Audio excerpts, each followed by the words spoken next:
بسم اللہ الرحمن الرحیم۔ پورا قرآن فضیلت آل محمد علیہ السلام ہے۔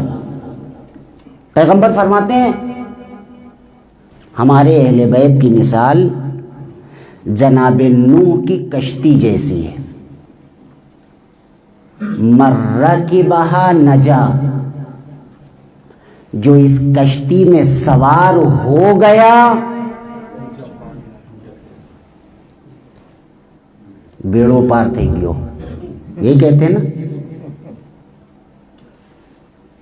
اس کشتی میں سوار ہو جاؤ۔ حدیث میں کہی ہے کہ کشتی میں سوار ہونے والے کو گورا ہونا چاہیے، کالا ہونا چاہیے، سید ہونا چاہیے، خوجا ہونا چاہیے، کہیں ہے؟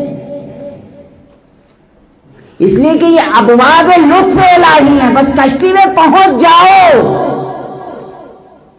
پیدل چل کے جاؤ، سوار ہو کے جاؤ، گھٹنیوں چل کے جاؤ، بیساکھی پر چل کے جاؤ، بس کسی طرح اپنے وجود کو کشتی کے حوالے کر دو، بے فکر سو جاؤ۔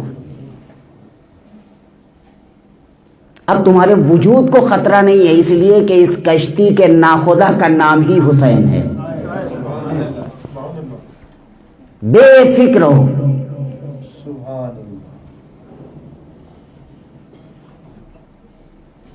مثل اہل بیتی کمثل سفینۃ نوح من رکبہا نجا، جو اس کشتی میں سوار ہو گیا نجات پا گیا، اس لیے کہ ان کی معیت میں آ گیا، ان کے ساتھ آ گیا ہے۔ لبیک یا حسین، لبیک یا